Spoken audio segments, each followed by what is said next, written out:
masu kallon mu assalamu alaikum, barkanmu da warhaka, barkanmu da sake saduwa da ku a cikin wannan shirin namu da muka yi suna dandali na baje hujja. Shiri ne da hukumar ita wannan tashar ta talabijin ta yanar gizo wato Thunder Blowers Online TV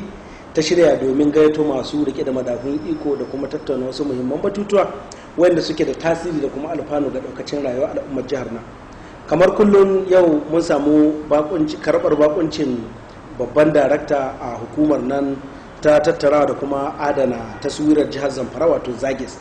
a Alhaji Hassan Idris Busau. Muna maka barka da zuwa. Ina godiya. Kuma yau za mu tattauna ka cokam akan tsare-tsare da abubuwan da ita wannan hukumar take aiwatarwa, matsaloli, kalubale da kuma hubbasar da suke na ganin cewa an ciyar da ita wannan hukumar gaba ta bangaren inganta sha'anin saye da mallakar hilaye da kuma tabbatar da ƙididdiga da waɗanda suka mallaki waɗannan wuraren. Kamar yadda kuka sani, jihar Zamfara na ɗaya daga cikin jihohin da suke da matsala ko suke fuskantar kalubale na rikirkita waɗanda suka danganci harkar gidaje da hilaye. Kuma gwamnatin da ta gabata ta Alhaji Abdulaziz Yari Abubakar suka yi yunkurin kirkirwa da ita wannan hukuma la'akari da irin hubbasar da suka ga ta yi a irin jihohin Kaduna, Nasarawa da babban birnin tarayya Abuja.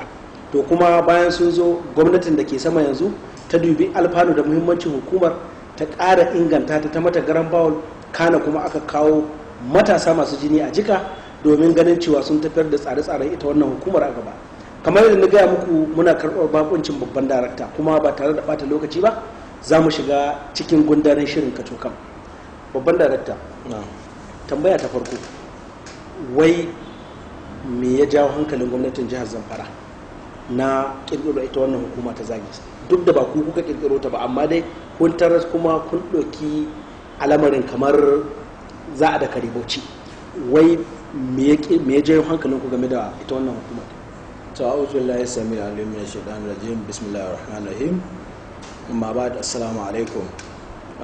Ina godiya ga Allah subhanahu wataala da ya kawo ni wannan gidan TV mai albarka na Thunder Blowers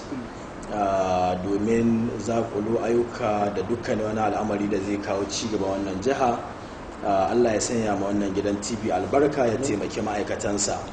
Abu na biyu, dokta, ina son in amfani da wannan dama in yi godiya ga Allah da ya kawo mana wannan gwamnati ta mai gidanmu kuma jagoran jihar Zamfara, Dr. Bello Muhammad Matawallan Maradun, wanda ba dare ba rana yana ta iya kokarinsa domin ganin an hita daga tsohon labari da muke ciki na ci baya da lalacewa al'amura. Shi ma da mu kanmu da muke makarabansa muna yi majuna addu'a Allah ya rika muna, kuma Allah ya fishe mu kunya, Allah ya taimake mu, ya ba mu ikon kawo canji da muke ta nema shekaru aru-aru. Bayan wannan, dokta, ina kuma godiya ga shi mai girma gwamna da ya ga na cancanci ya jawo ne ya bani shugabanci wannan hukuma ta adana bayanan taswira, wanda kullum da ita nake kwana, da ita nake tashi domin mu ga mun fita kunya, mun fita dukkanin surutun masu surutu domin ganin jihar Zamfara ta ci gaba, musamman ta hanyar wannan hukuma. So kamar yadda ka yi tambaya, alhamdulillahi, kamar yadda ka ce, lalle wannan hukuma an kirkiro ta tun kafin zuwan wannan gwamnati. Kuma an kirkiro ta ne saboda dalilai kamar haka. Number one, ko kuma dalili na farko, an kirkire ta ne domin tana ɗaya daga cikin hukumomi da suke samar da kudaden shiga ga jihar Zamfara. Idan muka ɗauki Abuja, kamar yadda ka ce, Kaduna, Nasarawa, Kano, duk suna cikin hukumomi da suke samun musu da kuɗi. To shi ne waccan tsohon gwamnati ta ga ya kamata a ce ta kirkiro wannan domin ta gaya za a ta samar da kuɗin shiga domin aiwatar da ayyuka. Bayan wannan kuma, hukuma ce kamar yadda aka fassara ta adana bayanan taswirar jihar Zamfara. It means dukkanin lamarin hili, lamarin gidaje, lamarin farmland, kamar irin hilayen gona, industries wato kamfanonuka da masana'antu. So ya nuna cewa duk za a tanadi bayanansu, kuma za a bi ka'idodin da ya kamata a bi, wanda idan an samu wannan ka'idar zai tabbatar mana da cewa lalle wannan jiha ko wannan al'umma za ta kasance mai tsari, za a ga komi ya tafi a kan abin da ya kamata. So wannan shi nan a hankalin waccan gwamnati. kuma ina son masu kallon mu sani da sauraron mu na cewa wannan hukuma ta fara daga technical committee wato wani kwamiti ne na masana da an haƙirƙira wanda suka fara aiki a nan board of internal revenue nan ne shine temporary base ɗinsu ko office ɗinsu na wucin gadi, yawa wurin wucin gadi. su daga nan sai suka taso suka dawo nan kusa ga ita secretariat Jibrin Bala Yakubu wanda yanzu haka nan office ɗinmu yake, nima a nan office ɗina yake. Sannan kuma wannan hukuma an yi fasin dokarta ko wani kundi, yawa an sanya ma dokarta hannu wanda zai ba ta dama ta yadda al'amuranta ta yadda ayyukanta tare da tabbatar da an bi dokar dukkanin abin da ya jibinci wannan hilaye da gidaje a shekarar da ta gabata, wato 27 ga watan maris na shekara ta 2019. so a wannan lokaci tsohon gwamna ya samu wannan hukuma hannu wanda tana da dokarta wadda take cin gashin kanta, don haka yanzu ita Zagis wato hukuma ce mai cin gashin kanta. so wannan shine to zan so mu dan abun gani a iya watannin da ka share a wannan hukumar da tsare-tsaren da kataras da kai wanda kake yi, ana ka ra'ayi ne bambanta tsarin ita wannan hukumar a waccan gwamnati da wannan gwamnati akwai bambanci? akwai bambanci dokta. Babban bambanci a nan shine akwai abin da bature ke kira political will, wato wata zimma da kuduri. so babban abin da ya bambanta hukumar Zagis a waccan gwamnati da hukumar Zagis a wannan gwamnati shine zimma da kokarin kawo sauyi mai ma'ana ga wannan hukuma. Babban dalilin da ya sa ni ce ma haka, ko da na shigo a ofis bayan na karbi appointment letter dita gaba ɗaya bayan sati biyu ba, mai daraja gwamna dama na hitar da proposal na cewa ina son in yi wasu ayyuka a cikin wannan hukuma wadda su za su taimaka min da ni da ma'aikatana domin mu yi aikin da ya kamata. Nan take gaba ɗaya bayan sati biyu daga shiga ofis ba, mai girma gwamna na tura mai proposal kuma ya ban approval, kuma an hitar min da kuɗi kusan miliyan 30 wanda mun ta da wasu ayyuka, wanda a cikin wayannan ayyukan akwai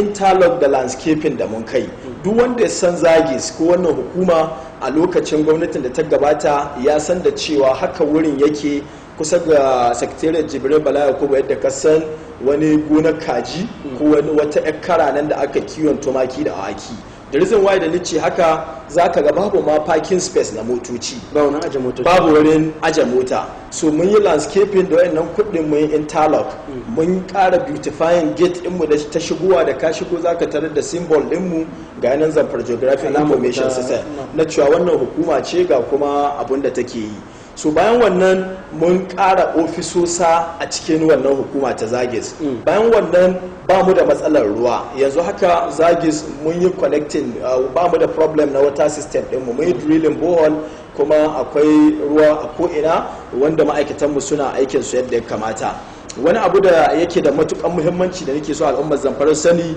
yanzu mun yi supplying sabi equipment duk cikin waɗannan kuɗin da mai girma gwamna,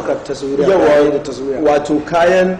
safiyo kenan. So mun yi supplying din su, wasu daga Lagos wasu ma daga China. Despite ana wannan issue na COVID-19, mun yi kokarin mu yayi ma dan kwangilar da ya kawo kayan ya yi kokari ya kawo su, domin muna son Zagis ta fara aiki gadan-gadan. So mun sau kaya na kusan naira miliyan 15 na safiyo, wanda abinda nake son in gayyama mutane shine duk da tsakanin Sokoto da Kebbi da Zamfara babu mai kayan safiyo irin na Zamfara. Ban je Kaduna ba da su kansu na ce ba su da irin namu. Kayan safiyon da aka gare mu are of international standard, wato duniya ma tana amfani ta yadda da quality da guarantee din kayan. So wannan in ka ɗauki wannan zai baka clear picture na cewa lalle Zagis ta bambanta da Zagis ɗin lokutan baya. Misali ga waccan tsohon gwamnati. To yanzu matsala babba wadda mutane suke hango cewa za ku tunkara shi ne da zarar aka yi maganar matsala ta hilaye a jihar Zamfara, saye sayarwa da mallaka abubuwa ne waɗanda suke tattare da matsaloli, rikita na dillalai, rikita na mutum, kaga mutum 5 suna ikirari na mallakar hili daya, abubuwa ga sunan. Sannan ita kanta gwamnati bata ma kamar a lokacin bata ba tsarin muhimmanci ba, sai ga mutum ya yi apply yana neman takardar mallakar hili sama ga shekara 2-3 ba a bashi. In ma aka zo wake da wurin zaka ga cikin shekara ɗaya hili na iya zuwa hannun mutum 10. Gwamnati ba ta da masaniya. Yanzu ya kuka taras game da rikita da matsalolin mallakar hilaye, kuma ya kuke kokarin tsaftace waɗannan matsalolin domin ku building abin da batu ke ce building confidence na mutane ga wannan tsari. To alhamdulillah doctor, ka yi tambaya guda biyu a cikin wannan tambayoyin naka. Ta farko akan ita takardar ta mallakar wannan hili ko gida, ita ke ake kira electronic certificate of occupancy ko kuma abbreviation ko kuma a takaice ka kira ta ECOO. So kayi magana akan ECOO, quite alright. Daga shigowa ta na samu calls, na samu complaint daga mutane da yawa na cewa mun daɗe da gama process din certificate ɗinmu shekara ɗaya, wasu ce min shekara biyu. Akwai wani ambassador da ya kira daga Sokoto, yana da kamfani nan da yake ɗan Sokoto ne kuma ya zama Zamfara, mahiyan wasu ma'aikata ya ban labarin yarensa ne, yake min complaint bitterly wai yaushe certificate ita za ta zama ready. So alhamdulillah yanzu haka office dina ina tare da certificate kwara 82 wanda akwai certificate ɗin da ta shekara biyu, wata ta shekara uku, wanda yanzu haka na yi magana da mai girma gwamna. Akwai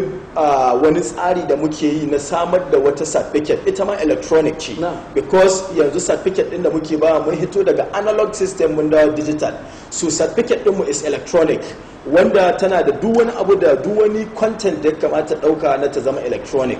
So wannan certificate din 82 da kuma waɗanda suka gama process lokacin zuwa na office da waɗanda suke yi yanzu, mun yi magana da mai girma gwamna za a tabbatar da an hitar da wani sabon design certificate wanda yake designing din da za mu yanzu har an riga an gama, mun hitar da 4 varieties wato kala guda hudu, wanda gwamna zai zaɓi guda da ya zaɓa za mu fara printing waɗannan mutanen 82 din automatic za a mayar da informations ɗinsu ga wannan new design din, gwamnati zai samu su hannu, kuma ya ban tabbacin cewa delay din da ake samu na signing certificate ya kawo. Insha Allah ko shi da dauki certificate ni kai mai zai sanya certificate. To dan haka a dokar mu a kwana 60 working days 60 working days muke ba da certificate in mutu ya gama duk process din da ya kamata ya gama. So amma ni abin da nake ba ma al'ummar jihar Zamfara tabbaci doctor shine insha Allahu ina faɗi a Zamfara radio, a FM da Gamji, insha Allahu ina ba al'ummar Zamfara tabbacin cewa cikin kwana 30 in dai ka gama process ɗinka certificate ɗinka za ta zama ready. So wannan tabbacin da nake ba akan matsalar certificate, wanda delay ɗin certificate shi ke discouraging ko shi ke kare ma wasu gwiwa na su kasa zuwa su yi certification. So sai kuma tambaya ta biyu da kai yi akan rikita na cewa mu kana iya tarar da mutum 5-10 ya zo yana rigima hili guda, wani zai zo ma da takarda lahiya lauga ta amban da sunana da lamba da number registry land da aka kotin, amma za a ga lamba guda amma mutum na da kila takardar kwara 10, wani ma bai da takardar, kawai irin rubutun nan ne na tradition, ni wani na sayan ma'ana hili wuri unguwa kaza akan kuɗi naira kaza gaban shaiduwa ne. So abinda nake son in tabbatar ma al'ummar jihar Zamfara zuwan mu ko zuwa na a wannan office din, insha Allah wannan matsalar muna kokarin addressing dinta. Ya muke kokarin addressing dinta yanzu haka, na yi magana da shi shugaban dillalai na jihar Zamfara, za mu yi zama na musamman mu tabbatar da duk wani dillali da a jihar Zamfara dole ya zo ya yi rijista da hukumar adana bayanan taswirar jihar Zamfara wato zage duk wani hili da za a sayar, in ma bai da certificate sai an fara zuwa an mai certificate kahin a ɗauke shi a sayan ma wani. Wannan shi zai rage muna, because ina office sati 2 ko 3 da na wuce, kamar bayanin da ni yanzu an kawo min takarda, akwai wata letter of grant da ake kira wadda hukumar kula da hilaye take bayarwa. To wannan letter of grant din ga ta da number hili guda amma suna daban-daban na mutum biyu, kuma hili guda ne. So kaga it means akwai question mark, ya za a yi patching wannan problem din. So ɗaya daga cikin measures din da nake ɗauka, dole duk wani dillali ya tabbatar da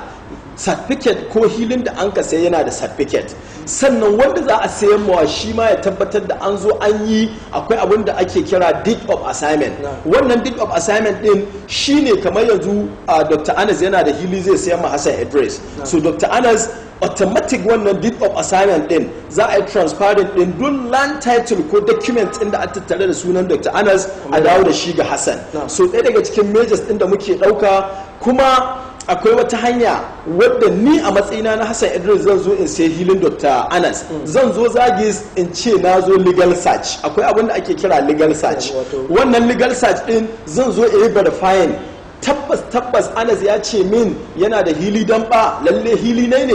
ya ban lamba certificate ta shi ce ya ban certificate ila ana air photocopy already number nake so in tabbatar ga number hilin da ya ce da coordinate ne da komi a zonan legal search abinda muke caji gare naira 3,000 za ka zo za a diba ma a system dinmu in tabbas lalle hilin a Dr. Anas ne so ni a matsayina na zo a menu wannan sacin din so na samu rest of mind lalle tabbas nashi ne kuma zan je mu ci gaba da ciniki muna karewa sannan sai mu kara dawa Zagis na cewa to ga yana za a yi deed of assignment da kuma transfer of title ko land document daga Dr. Anas zuwa Hassan Idris so insha Allah wannan yana ɗaya daga cikin hanyoyin da muke bi wanda a wannan adamin din ina so in amfani da wannan gaba in yi kira ga al'ummar jihar Zamfara na cewa duk wanda ya zo ya ce ma yana da hili to ka ce mai ina certificate domin wannan abun shike faruwa a Kaduna shike faruwa a Abuja Nasarawa da Kano da wuya ka ga mutum ya sai hili ba tare da ya ga certificate ba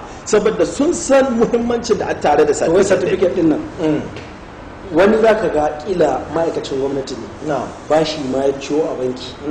ya samu ilimin mallaki ya gina gida da kyar ilima sai ya gama biya kuma ciwo wani tsarin bashi a gyar shin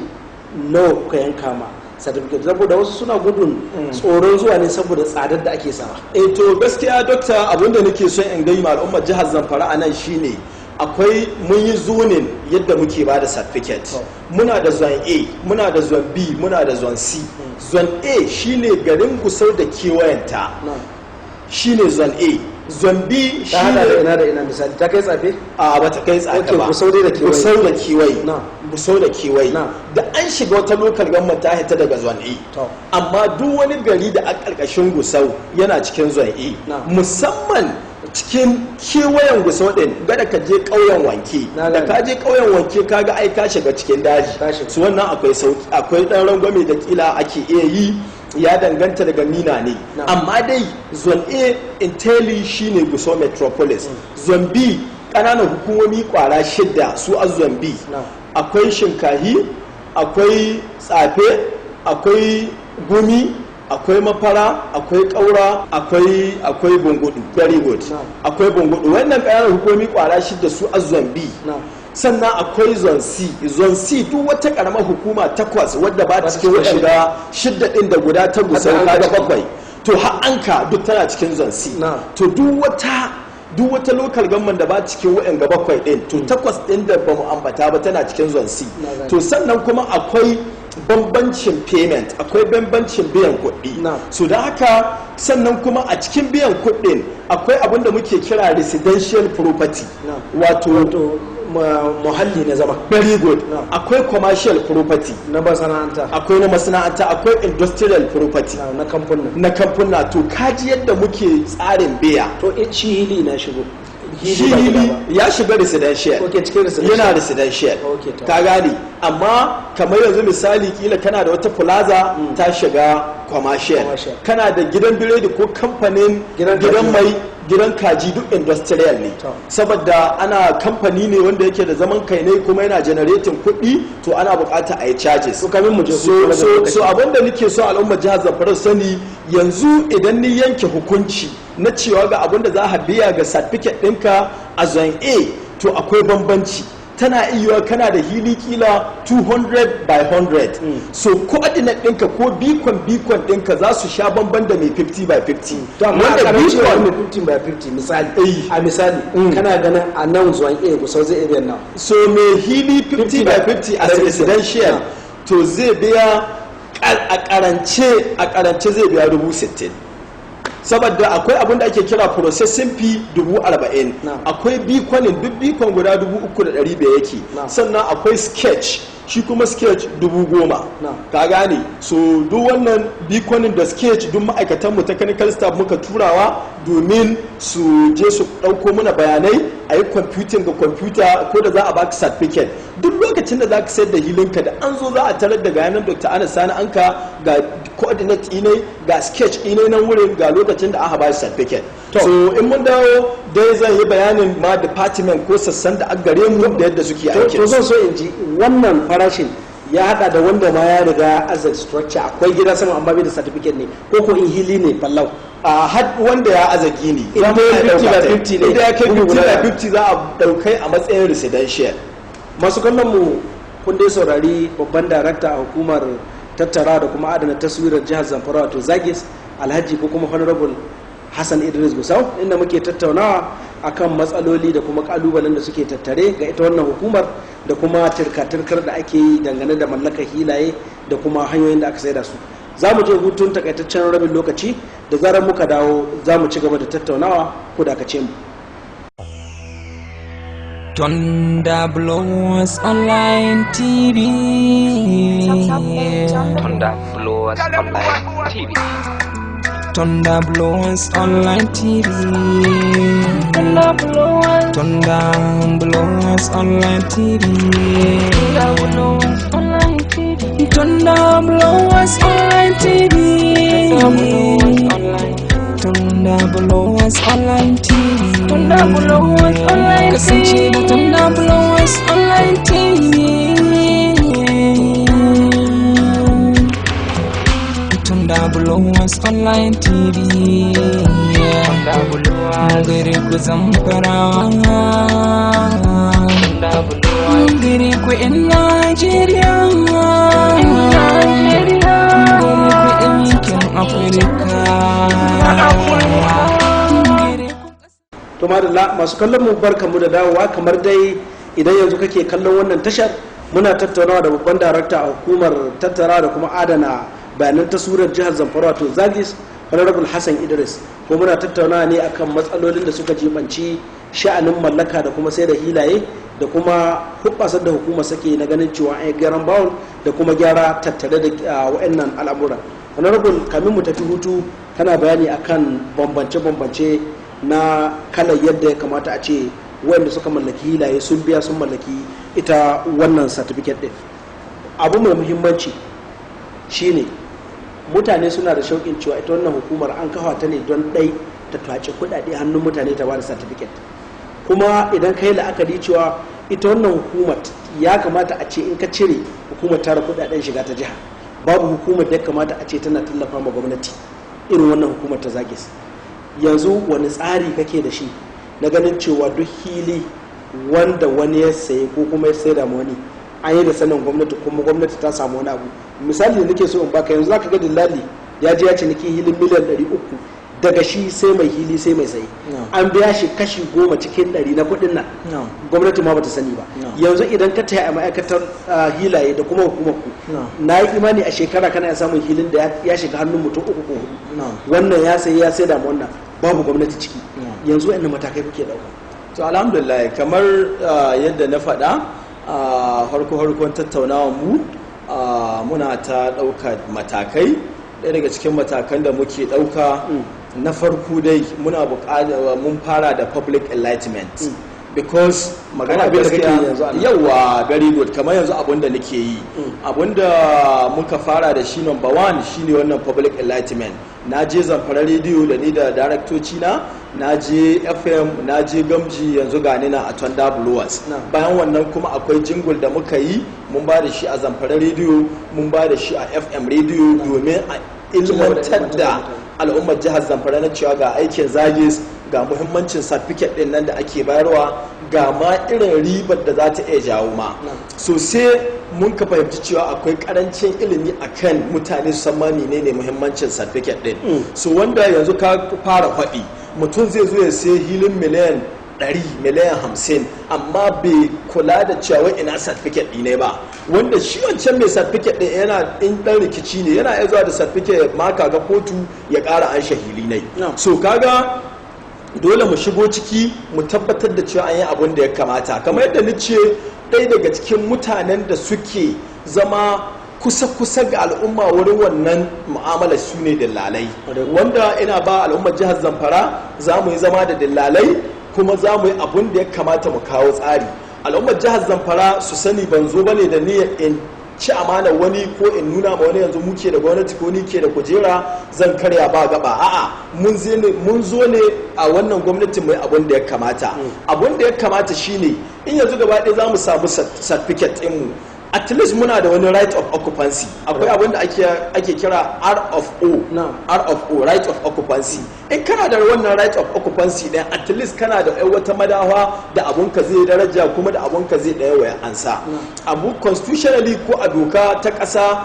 duk wani hili da ke ban ƙasa aiza a jihar Zamfara ko a dukkanin jihohin Najeriya wannan hilin na gwamnati ne automatic amma ita gwamnati ta ce to dama yanzu dan Najeriya hake ko dan Zamfara hake ka zo ga wata hukuma ta baka certificate wanda ɗaya daga cikin hujjar da yasa da za a baka certificate din nan ko kuma ɗaya daga cikin reasons din da gwamna shi zai signing ban zo da certificate copy wannan tsohon copy da aka raba da na nuna ma al'ummar jihar Zamfara na cewa ga inda gwamna zai signing da kai ne yanzu Dr. Anas in ka zo Zagis a baka certificate sai Hosobiya General ya yi signing a bayan certificate ɗinka da gaba sai gwamna ya yi signing kaga in gwamna ya signing certificate ɗinka ai duk authority ka riga ka samu an kai ƙarshe number one citizen ya baka certificate so don haka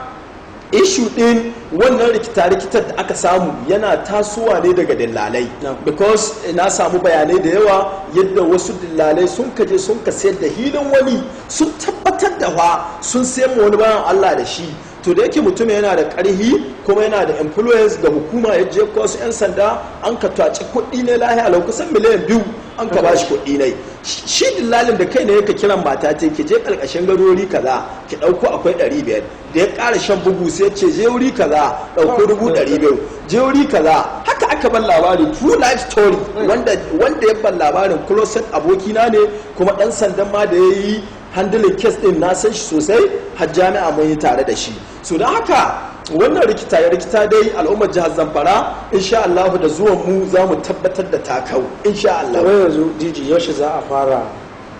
ganin tsarin taswirar Zamfara ko a yanar gizo yau idan kana Abuja kana so ka mallaki hili a tudun wada busau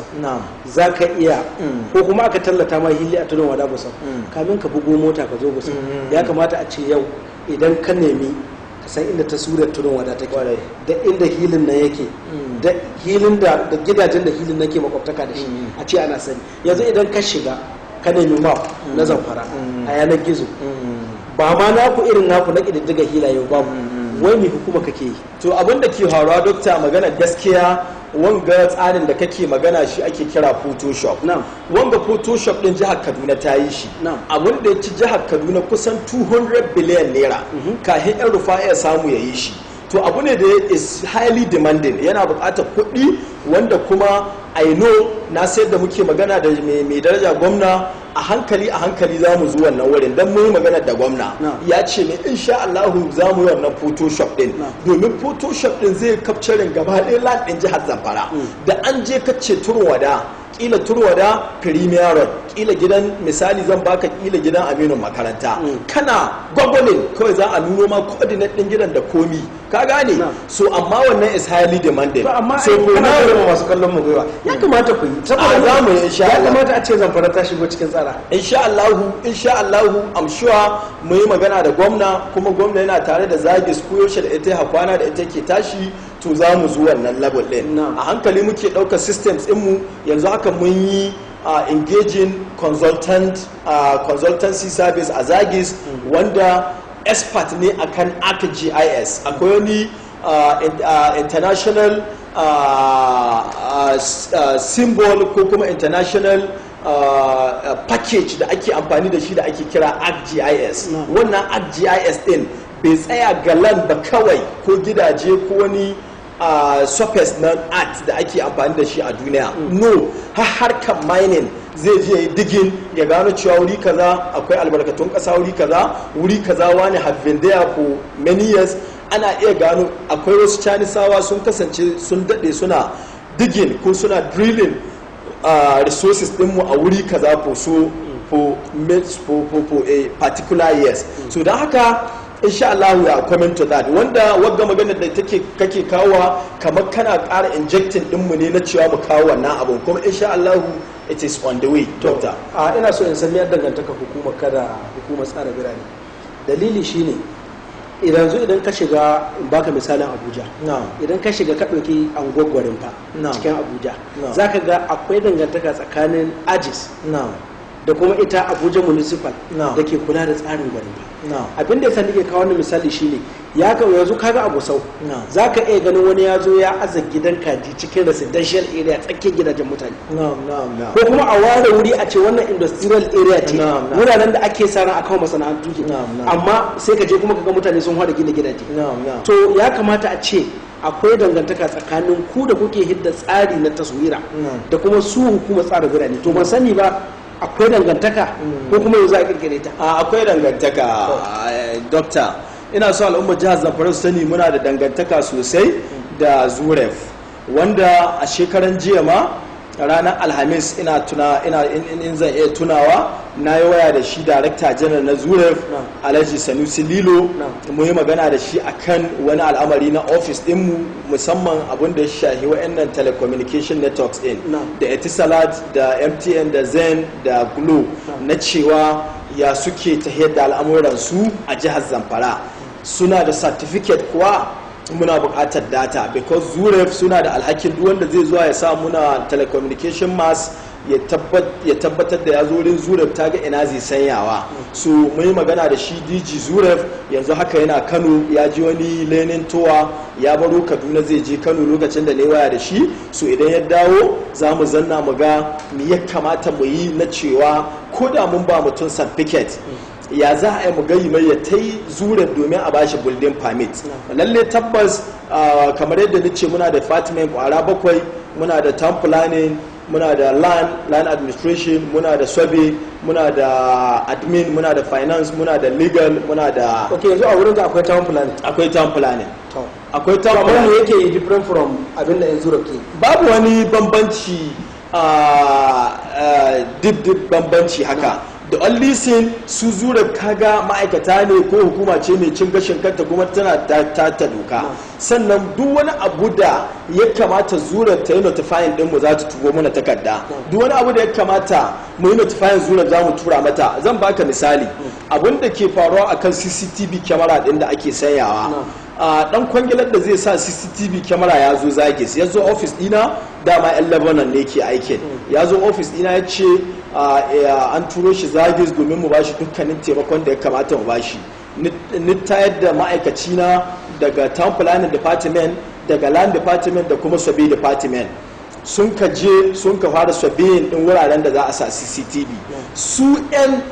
town planning daga nan Zagis sun ka ce me yana da kyau a ɗauko wasu ma'aikata daga Zuref domin a haɗa hannu a yi aiki ya zama perfect and excellent aiki wanda dole ni kira shi DG Zuref ya turo min ma'aikata ne daga Zuref mun ka zo dukkanin CCTV ɗin da an kasa akwai hannun Zuref ciki akwai hannun Zagis ciki so kaga muna aiki ko muna fahimtar zan so ya zo ga wannan tambayar don an ce kamar hukuma ko an kama kwangilar sakamarorin nan bisa ga bayanan da suke yawo an ce kamar hukumar Zagis ita gwamnati ta ba alhakin sanya kamarorin nan na sama ga biliyan 3 so ba mu san a gaskiya abu ba magana gaskiya ba Zagis an ka ba wannan kwangila ba amma dai iyaka dai mu a matsayin mu na ma'aikata ko masu kokarin ganin gwamnati ta samu nasara an turo yan kwangilan nan kuma mun ba su duk taimakon da ya kamata mu ba su to yanzu zan so mu tafi ga wannan tsarin ya za ku magance matsalar ka ga mutum misali ya mallaki gona zan baka misali sai ka je nan bayan dutsen nan na lala misali kila da tsarin taswirar da an kai industrial area ce sai wani ya gada gona ga mahaifin shi kawai sai su je su dauko dillalai da yan town planning ta bypass sai a zo kawai a kwakkatsa shi ka ji ana sai da hili 50 by 50 kuma abun mamaki sai ka ga mutum ya sai hili wuri ya je kuma ya mai certificate ya za ku magance wannan matsala duk wanda ya je katsa wuri ya yi layout ba tare da approval naku ba ya zo wani ya sai hili wurin ya mallaki hilin ta yaya za ku bashi certificate a wurin ba tare da karshen ta yanzu ya zo industrial area ya sai hili 50 by 50 ya aza gida ya za ku magance wannan matsaloli don har yanzu akwai matsala za ka gano wai guso ina industrial area kwarai ina residential take ko ina kana ganin an sa kamfani ko ina ana iya gida kwarai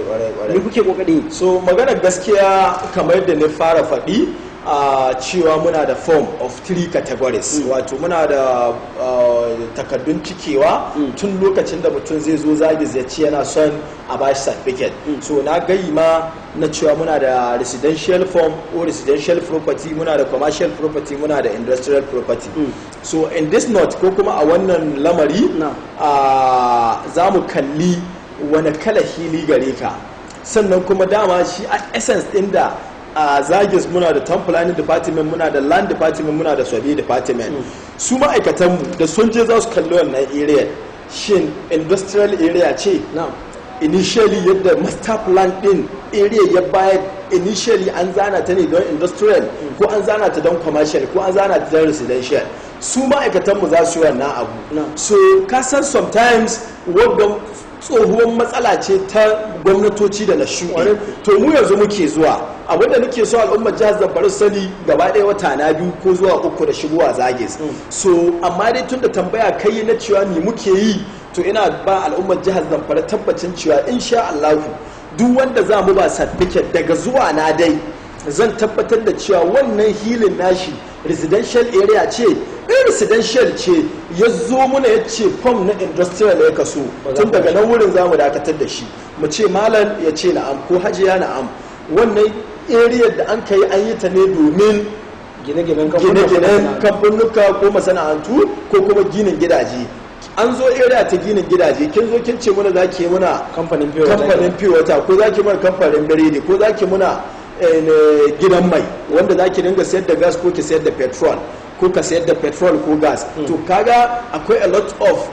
hazard daga poisonous abubuwa inda kana iya kokarin ka yi hanin din ma su residential mutane. So kaga insha Allah wannan is part of our plan, za mu dakatar da wannan kuma insha Allah na san mai rada gwamna a shirye yake zai ba mu dama domin mu yi aikin mu. So tabbacin da nake ba al'ummar jihar Zamfara kenan. To masu kallon mu za mu ƙara komawa hutun takaitaccen rabin lokaci,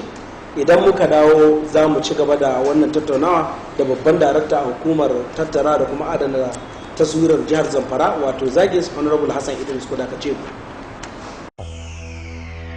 Thunder Blowers Online TV. Thunder Blowers Online TV. Thunder Blowers Online TV. Thunder Blowers Online TV. Thunder Blowers Online TV. Thunder Blowers Online TV. Thunder Blowers Online TV. Kasance da Thunder Blowers Online TV. Thunder Blowers Online TV. Thunder Blowers. Gare ku Zamfara. Thunder Blowers. Gare ku 'yan Najeriya. Gare ku 'yan yankin Afirka. Masu kallon mu barkanmu da dawowa a cikin wannan shiri, kamar da muka gaya muku suna wannan shiri dai dandali ne na baje hujjoji,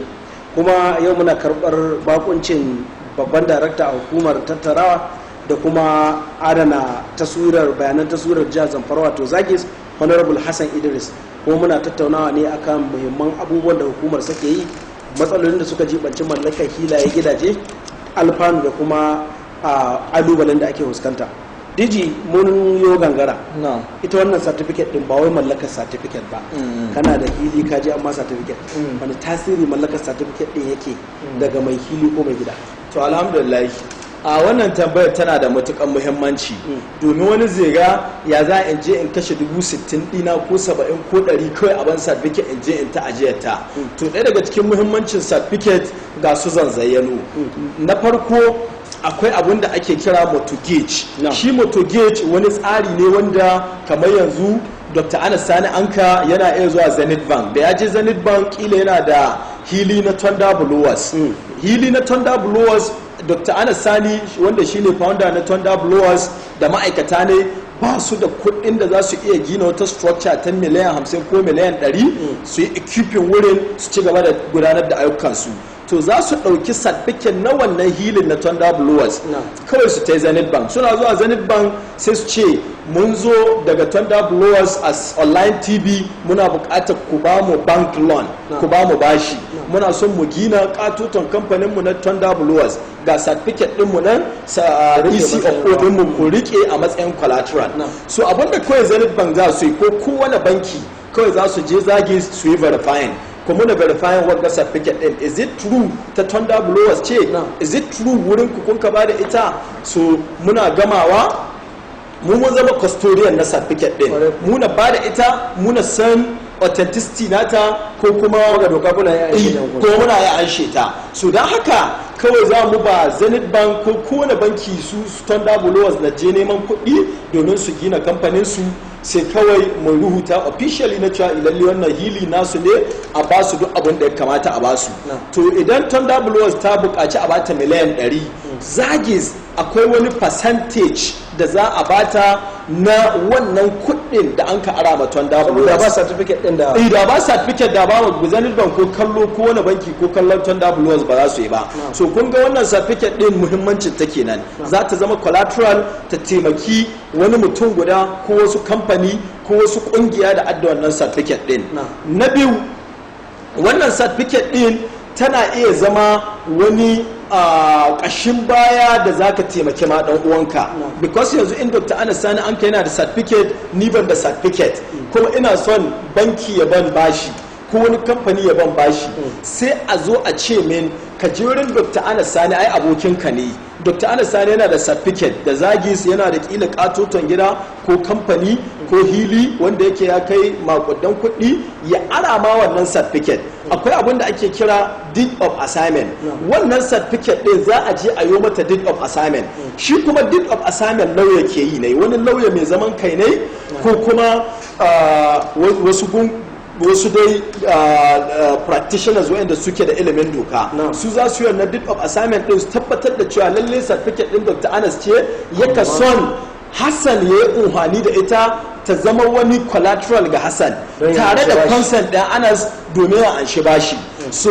wannan certificate din wani muhimmancin ta kenan, because akwai mutanen da ma suka ta zuwa Zagi suka ce min suna son su zo su yi deed of assignment da certificate din wasu domin su je su anshi abubuwan da suka so na bashi ko wani taimako daga wani kamfani da sauransu. So kun ga muhimmancin certificate kenan ta biyu. So sannan kuma bayan wannan certificate ga dokar ƙasa, gwamnati ita ta mallaki dukkanin hili, amma idan kana da certificate gwamnati za ta yi setting committee ta ce kila unguwar Dallatu yanzu muna son mu anshi hilaye da gidaje, amma a je don mai certificate akwai wani ihsani da muke son mai saboda a nuna ma mutane muhimmancin certificate. Wanda kuma bai da certificate, in ba ka da certificate, wannan hilin naka da shi da bola ko da shi da ma babu duɗai, da gwamnati ta zo kawai ta kawo ta rikitocenta na aiki da caterpillars ɗinta kawai ta fara aiki, ba ka iya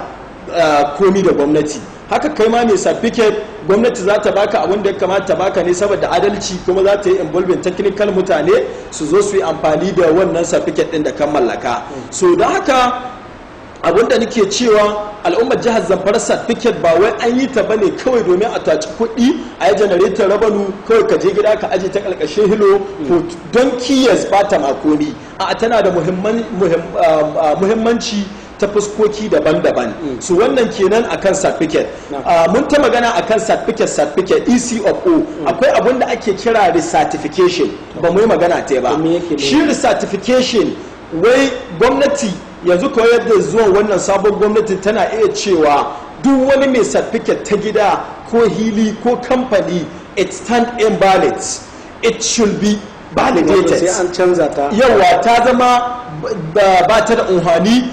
mutum ya ɗauko wannan certificate ɗin tsohuwa ya zo Zagis domin a bashi sabuwa. Wannan shi ake kira zai sake biya ne ko canji za. To akwai bambanci. Duk wanda ya zo yin ECFO fresh sabuwa, because akwai abin da ake kira fresh application da kuma old ko kuma returning applications. Shi returning application kamar system ɗin university ne. Yawa akwai kayan sake dawa ne ka ƙara biya, to shine recertification. In misali mai sabuwar certificate ya biya 70,000 kai iyakarka ka biya 30,000 ko 35 ko ma ƙasa ga haka ya danganta daga mi aggare ka residential ne commercial ne industrial ne wannan shi ne so da haka recertification ita ma tana da muhimmanci sosai ina kira ga al'ummar jihar Zamfara addini expiry time a gaskiya kamar yadda doka ko yadda dukkan domin da a ce na zo da certificate din zan nuna masu saurare I'm sorry for that na rashin zuwa da ita duk turancin da a cikin certificate doka ce ko law ne an ka ɗauko daga constitution din Najeriya an ka zuba wurin so don haka ita wannan certificate din ko yaushe gwamnati ta ga dama ta ce ta zama invalid ta zama sai a zo for certification ko yaushe gwamnati ta ga dama ta ce wannan certificate din is stand valid tana da muhimmanci tana cikin aikin ta to tana iya shekara 100 tana iya shekara 100 yanzu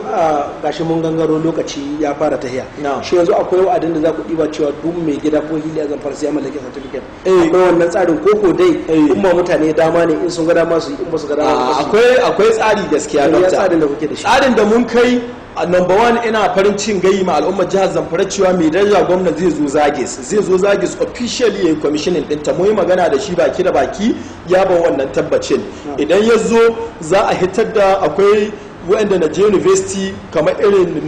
mun san akwai wani tsari da jami'a ke yi na amnesty wato za a saki wani talala na lokaci za a ce daga kila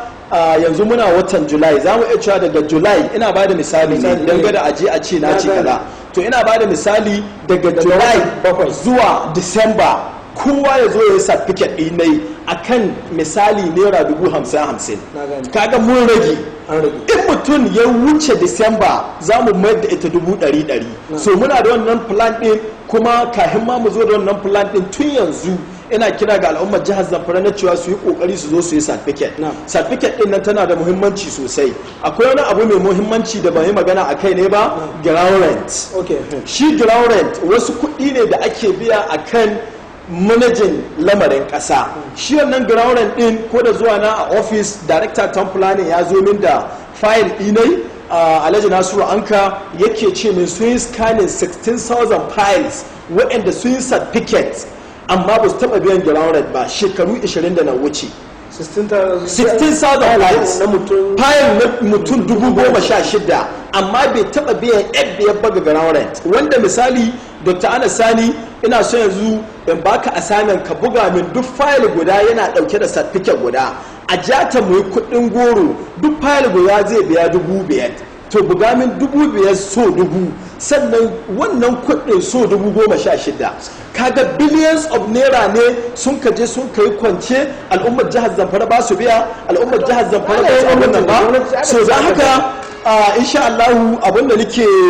ba al'ummar jihar Zamfara tabbaci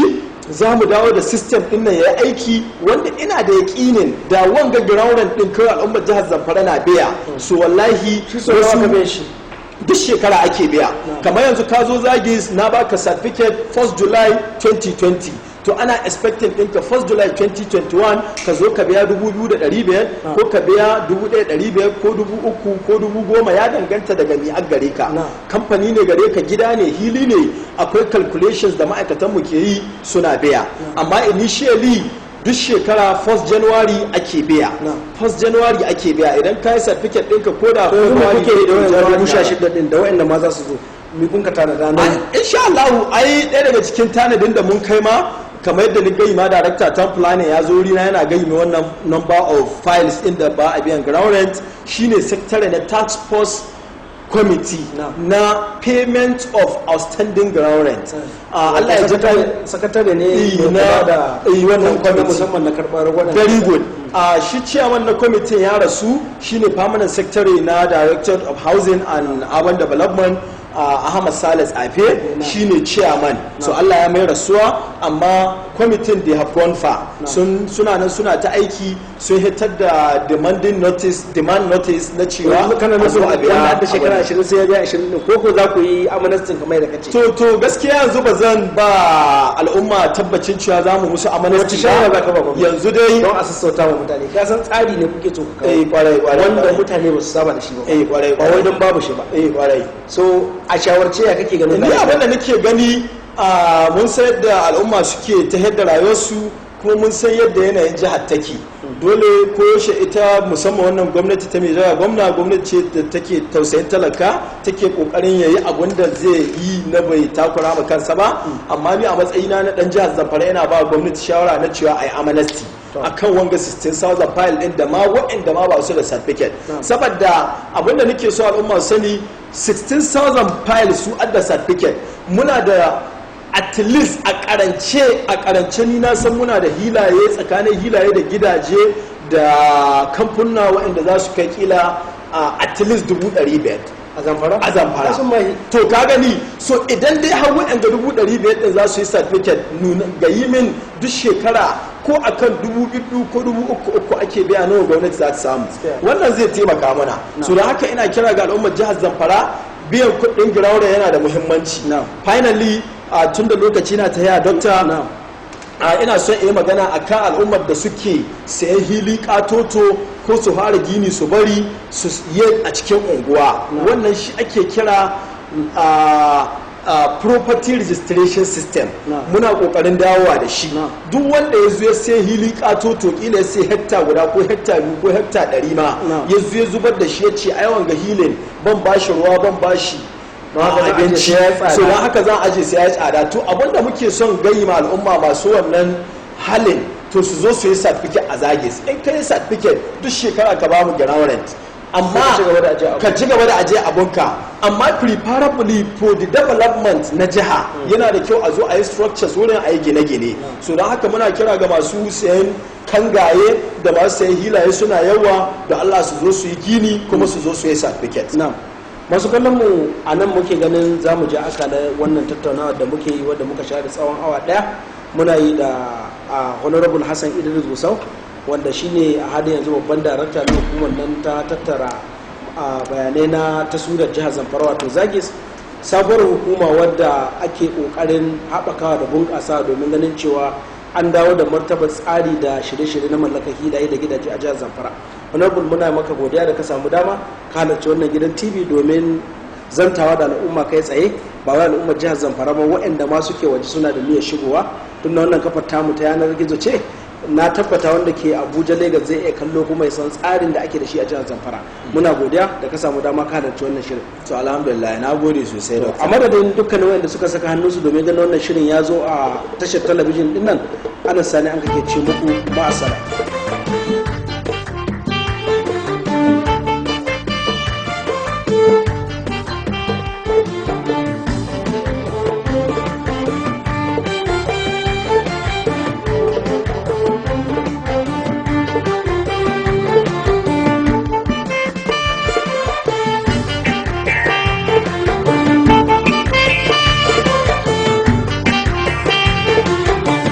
Thank you.